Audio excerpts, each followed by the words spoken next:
morning, guys. It's Monday, 2nd of August 2021. Big news week this week. Lots of high impact news, as you can see. Major ones to pick out: Aussie rate statement, 5:30 a.m. UK time tomorrow morning. GBP, Bank of England monetary policy report. Look out for that. And of course, non-farm payroll. It's the first Friday of the month. We always get non-farm payroll, 1:30 p.m. UK time. Other stuff there as well. So please be careful if you're trading. Make sure there's no big news announcements coming out that could affect your trades. So dollar index, we broke out of this channel last week. We are looking or hoping for a correction into 92.5 and then a rejection into 91.5. You can see this little candle here where sellers came in.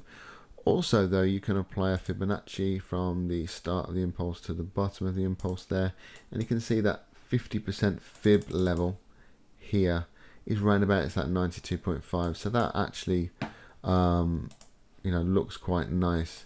Doesn't mean that that's going to happen, but ideally that is what's happening. And minus 27%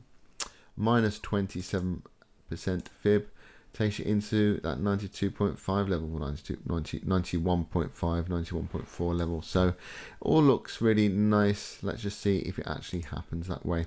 Just depends on the sentiment really for the dollar index, because if the sentiment is strong now to sell, because it's a strong move out, we can sometimes see a one candle pullback and then go.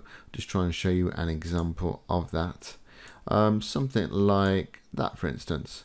We actually had a drop, had a bit of a gap by the looks of it, dropped, 1 day pullback, and then it dropped. So you can see that as well. So there's a couple of things we can look out for. So if Friday's low is broken, then it looks like we're going to go straight for that downside move into 91.50, 91.40 zone. So looking for sells on USD in the kind of short term, but in the even shorter term than that, potentially some longs. So correction, so longs on the dollar, and then weakness into this zone here. That's potentially what could happen. So that would mean on euro, that would mean shorts and then potential longs. Okay, but we'll keep our eye on things. I've got my alert here above Friday's high in case this is a one candle pullback.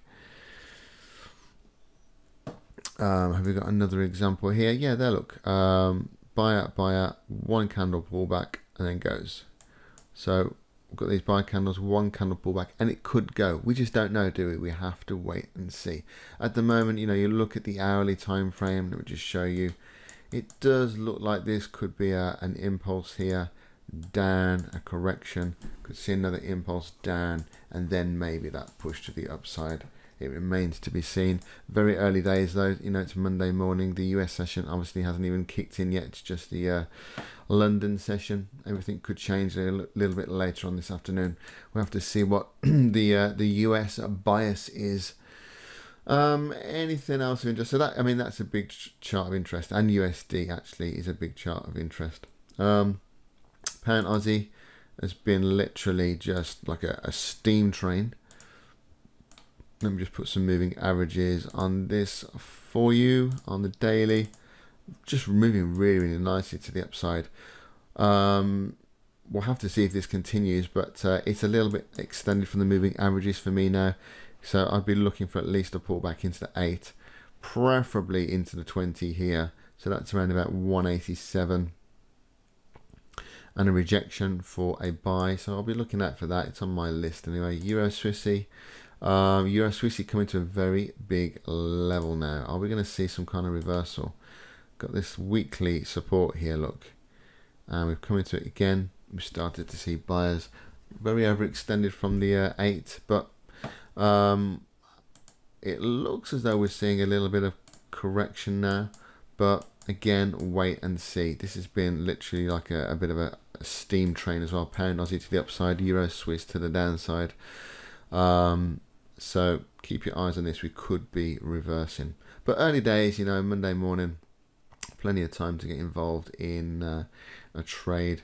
One more thing potentially you can look at is silver. Just show you the weekly. It's on our watch list, but let's get rid of that for now, and the moving averages. Weekly, a bit of a level there. Look at 24. Support. I've got my alert here just above the level. If we come into there, I'm going to be watching very carefully for a change of cycle or bias to come in, because that could be a lovely buy setup there. And who knows, 28.5, you can see it's resistance up here. It could head all the way up there. So just keep your eyes on that. Let me put that diagonal line back in. There we go. And I'll just show you what I am seeing here. I can see a trend line, so we can look for the break of that, but ideally, you know, looking for it to come down into 24, then break the trend line, look for a higher low, and then look to trade. But aggressive traders can look right down here if they want to. We've seen rejections twice. So silver interesting as well. So yeah, that's it from me. Have a great day, guys, and I'll catch you soon. Bye.